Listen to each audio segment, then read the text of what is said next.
Spotting damage can be exploited in World of Tanks, and today we're going to showcase how you can do it too and see what results you can get.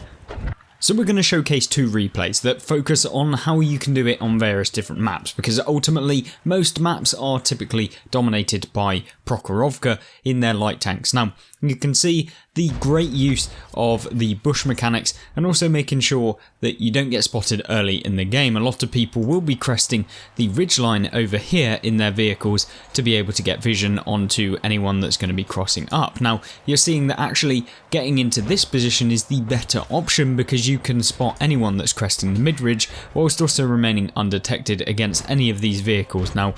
being a super aggressive light tank that's going to be cresting ridges, obviously you expose yourself to a lot more hits. However, what you can do is light them up at the beginning of the game. It's not necessarily the worst strategy you can ever do, but ultimately you do want to be getting into a position like this where you can continually light up anyone and everyone. Now the one thing that you do have to be very mindful of when spotting in order to make this work is that you have to make sure that you are putting yourself at a distance from the enemy light tank, because what you'll find with some of the higher level players is that they'll YOLO rush you, especially if you're seeing EBR 105s, if you're seeing EBRs and ultimately any other French wheeled light tanks. They typically rush YOLO in, spot you and then travel away at 90 kilometers an hour. So yeah, you can very much get easily spotted by some of the higher tier French wheelies. So the key to avoiding actually getting spotted yourself is to make sure that you keep yourself aware, and that you can do that by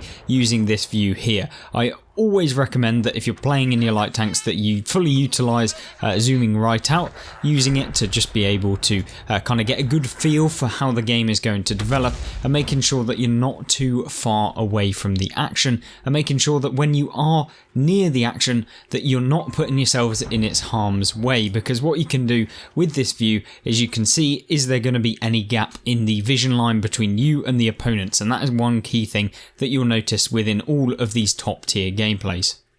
So typically on Prokhorovka, if you're finding yourself going down this line, it's always the best option. It's always best to go on this tree line as you come down, because what you can do is you can hide yourself from any opponents that are going to be coming from here, and also because there is this little gap in between the tree line on the left hand side, you can get spotted by the campers that are usually up in this bush area up here. So this is a great place for you to kind of get up to this point, move past it and travel down through here, and then you can maybe swap sides dependent on how you're feeling as you go. Remember, confidence is always key. Sometimes taking an early position can mean that you get there way better, and you can set yourself up so that you are the winning team. Now you can see here, spotting the Yag Tiger is all about just maintaining a good position and avoiding getting hit. That is ultimately what light tanks are all about. But the way in which you can kind of crack it even more is that what you can do is you can place yourself with the camo perks in these bushes and just slowly move between the two when you know that there's no one going to be in your way or able or capable of being able to spot you. Now the key things that you should always be doing in World of Tanks is analysing at the start of the game what tanks are going to be able to spot you, what are going to be the ones that are going to have the most likelihood of actually spotting you. Now on the enemy team, obviously we had the Hawk 12, which was definitely a vehicle that you can get spotted by. It is the enemy light tank. You know that these vehicles are going to be challenging you for that position as the dominant light tank in the game. So you've got to make sure that you place yourself in a great position and a great standing at the beginning of the game, so that you can then proceed with the game how you would like to play, as opposed to how the enemy light tank would have played. Because you could see there that the Hawk 12 was actually ending up having to play by the Vanguard's rules, or the EOC even 90s rules, rather than what he was deciding he wanted to do. So what else do you have to be aware of? Any of the tank destroyers are typically vehicles that will be a pain in your backside, so you've got to make sure that when you're in this sort of game you're not pushing up too far, because sometimes you can find yourself getting very confident to the point where you become overconfident, and then you start progressing a little bit too far and you end up that you're getting spotted by vehicles that maybe are a bit of a pain in the backside, like the Scorpion G for example, or some of the higher tier TDs, especially if you're a lower tier vehicle than them. But one thing that you should always do is make sure that if you do have the opportunity to move forward, you take it, because when you're in these light tanks, the games at which you can have these exceptional results like you're seeing here, having already picked up 10,000 spotting damage, it's how you can work it and make it work in World of Tanks. So with the game coming to the twilight, you can see here in the top of the screen the actual damage difference between the two teams, almost double, well in fact more than double between the two, and that showcases that when you have a powerful light tank on your team, they can make a world of a difference between the teams winning or losing. Of course, you need the right map for that to be the case, but if you do get onto a map like Prokhorovka, if you do get onto a map like Malinovka, then you are able to have these results that just completely make the game so much fun and make it so easy for your team that they purely have to really mess it up to come away with the loss. And that is ultimately what you want in World of Tanks. I highly recommend that you play like this. Sometimes the passive spotting ability of these vehicles is far more beneficial than trying to get the early spot within the game, because ultimately at the beginning of the game no one is going to be able to hit the majority of players that you are going to be spotting, so there's not really a point to most of it. So you can see here, moving forward in this game, what can you do at this later stage? Well, ultimately the spotting damage is pretty much over. There's not a lot you can do from this point, and so you've just got to make sure that you kind of get forward and try and get some actual damage within the game. I see a lot of light tanks in World of Tanks always focusing on trying to get damage as opposed to being the pure light tank. If you're sat trying to get damage, YOLOing people, typically you're in a light tank, so you have terrible DPM and you're going to end up getting taken out very, very quickly because you have less hit points as well. It's like playing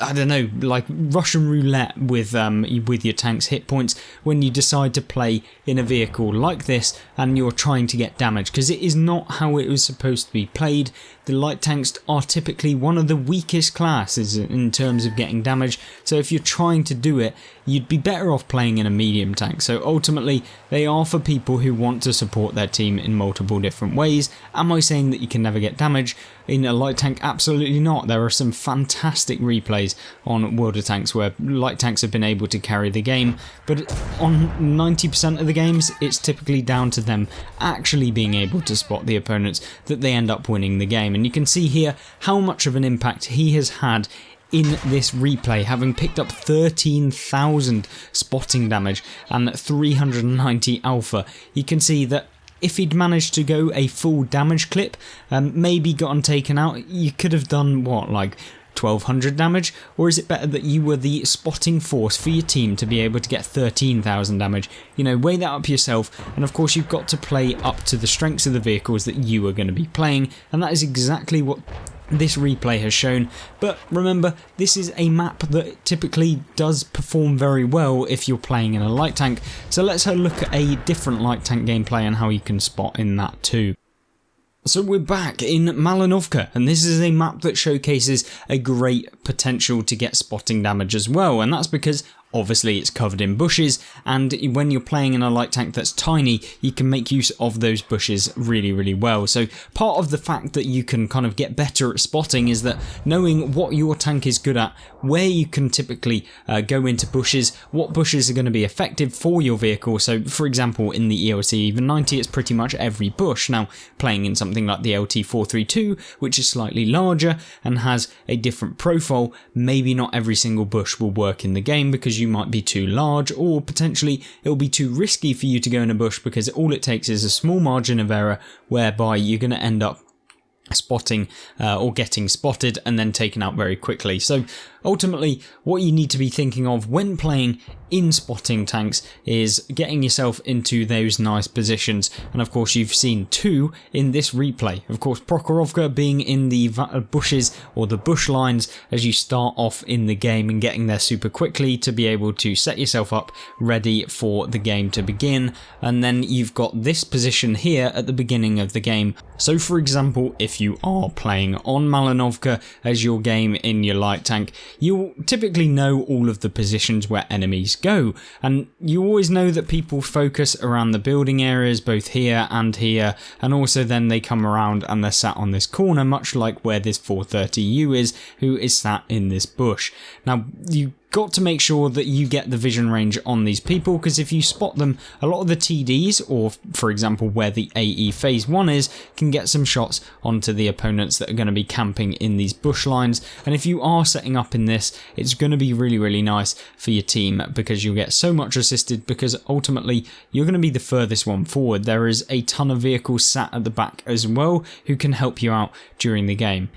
Now you'll see here that actually the player is leaving this bush, and that is exactly what you have to do sometimes. If you're deciding that, hang on a minute, maybe I'm not getting any spotting damage, maybe there's no potential, maybe no one on the enemy team is moving, sometimes you do actually have to move, and that's how you can increase your spotting. So knowing when and when not to actually push, and actually in fact coming into this bush will provide a kind of sudden change to the vision of the game, and sometimes you can catch people out, and it's the catching people out that is where you will, as a player, end up making so much more of a spotting damage within the games. And you can see here with the T-44 and the enemy team pushing away and being actually spotted, along with the EOC even 90 on the enemy team, who gets one shot pretty much. Yeah, it's a really great result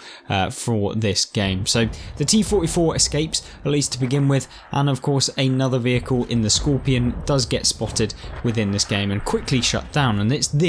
this is exactly what I was on about, with making sure that you suddenly change the dynamics of the game where people get comfortable, and that happens in World of Tanks all of the time. They're sat there, they're getting comfortable in their position, and then suddenly the vision dynamic changes and you are that change, which then suddenly they get spotted in a position where they thought that they were safe during the game, and then it ends up that they get taken out super quickly, much like the Scorpion and the vehicles before. And this is where you can make the difference in World of Tanks and be the light tank that every single teammate on your team will want you to be. Now I'm not going to BS you and say that in every single game you will be able to have 13,000 spotting damage, but what I am saying is that if you follow the tips and the ideas that are generated within this video, you will be able to kind of utilize that in your own gameplay, so that you can then deal damage to opponents, but also be able to get the spotting damage that your team so desperately needs in probably 90% of the games, because a great light tank can be the difference between your team winning and your team losing, and it's usually one of the most forgotten about positions in the game that people always put at the back of their minds, and actually sometimes it's vision that ends up winning or losing a game.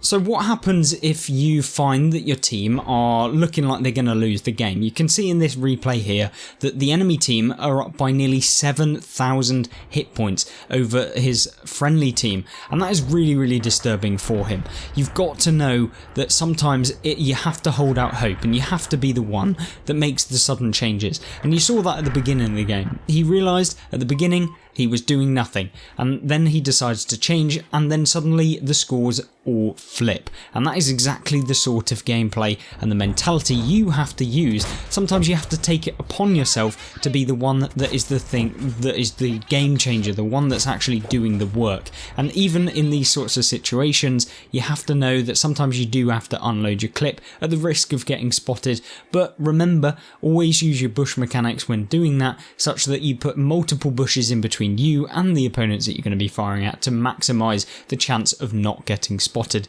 It's all about not getting spotted, but also being able to positively impact your team. And of course, that's very generalised, it's very simplified, but if you do the basics right in World of Tanks, you will be able to have results exactly like this. Now then, one thing I always like to do in the game, if I'm trying to decide upon what the best action is to get a good overview as to what my team are doing, what the deployment like is on the team, and how you can kind of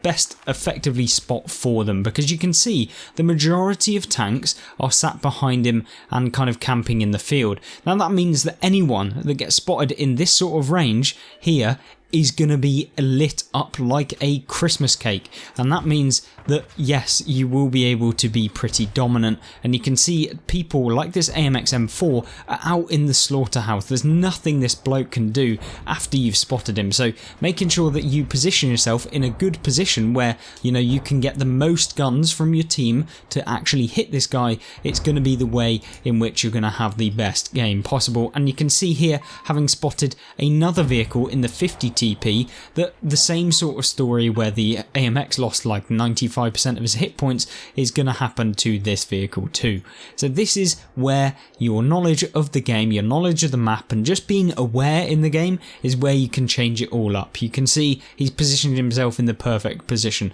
Get himself in a bush, get himself close to the opponents, provide vision for all of the TDs and anyone that's camping in the field, and there you're going to end up impacting the game as much as possible. So one thing that you've always seen within these light tank games where they have the ridiculous amounts of spotting damage is that you'll often find that they never have real any damage in the game, and that is typically because if you go for the damage, you will not get continuously undetected, which means that you'll get spotted and then you get taken out very quickly. And often, sometimes you can't predict what's going to happen in the game to the point where you're going to be able to reliably kind of stay undetected. And that's kind of where this game can be changed massively, and how you can change your own game so that that doesn't happen. Now you can see here a typical case of where the enemy team have done the exact same thing as what the EOC Even 90 here has done, and they've tried to change the vision dynamic. So it's always a battle about who is going to have the vision range, who is going to be having the ultimate vision and be able to detect the opponents for their team and come out with the win. And that is what World of Tanks is pretty much like if you're playing light tanks. A lot of the time people in light tanks just try and go to set positions, and sometimes it's not about the actual set position during the game, it's actually what position is going to benefit your team the most. And you can see in this position here, it is going to benefit the team the most because you have vision into the field area, you have vision onto people that are crossing through the open field over here, and in this central area you've got vision on anyone coming down the hill, and so it's a brilliant position. Whereas maybe if you were on the friendly team and you were looking at rushes coming from this area here, then this position probably wouldn't be the best. You would probably be best off going down into somewhere here where you'd be able to get vision on the entire field if the enemy team were coming from that direction. Now you can see here, because the enemies are coming through the middle, this is a perfect position, and in fact gets you the double spotting damage from both sides. So that's all the sorts of things you have to be thinking about in your brain when using it, so that you aren't the bot light tanks that get taken out at the beginning of the game, because that is the worst thing in the world when that happens. Case in point of when not to shoot, because yes, he could have quite easily taken out this M60, but would it have been worth it? Because if you get spotted in this sort of position, you're going to get taken out very, very quickly. You don't know where the other vehicles are other than where this 50 TP is. You don't know if they're already pre-aiming you and just waiting for you to get lit up. You never know. So just making sure that you're lighting them up, and at the opportunity where you can actually take them out, then take it. But don't take it for the sake of doing it, and if the tank is not really posing a threat to your team, then don't do it. There's no reason why you would want to do it. And so yes, sometimes it's best to be more passive than actually firing your gun sometimes, and so that's the sort of thing you have to realise in the game. Now unfortunately the AMX M4 does actually manage to hit the Vanguard here, or the EOC Even 90, which is a bit unfortunate, but at this point the friendly team can now move in, having most of the spotting within this game being done by the EOC, and where the opponents have basically thrown the game. Remember that they've taken 17,000 damage and the friendly team have only taken 5,000, so that's almost a triple kind of return on when the spotting came into effect. So this is the sort of impact you can have in your games, so make sure that you're aware of it. Make sure that if you're on the flip side and you're coming up against light tanks, that you think about where the opportunistic position is going to be for the enemy team, and then that's probably where the enemy light tank is going to be if they're a good player, and if they're not, you probably won't have to worry anyway. So you can see here at the end of the game a Leopard 1 on the enemy team somewhere around, and you can see him going into the enemy base. Potentially the Leopard is retreated, we have no idea, but given the fact that the Lorraine is on top of the hill and there seems to be no one up there, it's most likely that he's retreated all the way back into the base, potentially, or he is camping up on the hill. So we'll wait and see, and I'll come back when we find him. So, the Leopard is indeed up on the hill, and because of the speed of the light tank, it's now time to go towards him and provide any vision such that the Cobra or the Sptik will be able to actually deal with him and win the game. Alternatively, what you can do as the light tank, being that the Leopard 1 is fairly dangerous and progressing into him could be the end of you, you can always get in the cap circle, and sometimes it is the way to win in World of Tanks, and unfortunately sometimes people take it way too far and they do it when they definitely don't need to. You can see here it doesn't matter either way because the Leopard 1 gets taken out by the Spdik, and that is the game. So I'm hoping this video has given you an insight into how you can improve your spotting damage games through both actual positions within two maps that are perfect for spotting and light tanks in general, but also the tips and general ideas around spotting in World of Tanks. Hopefully it did give you a good idea. Maybe we'll do another more in-depth guide into how you can use it more effectively and the sort of positions and uses you can do. But stay tuned, subscribe if you aren't already, because it generally helps out the channel so much, and of course like and comment if you have any questions. Other than that, I hope you have a fantastic rest of your day, and I hope you join me in the next video. Goodbye.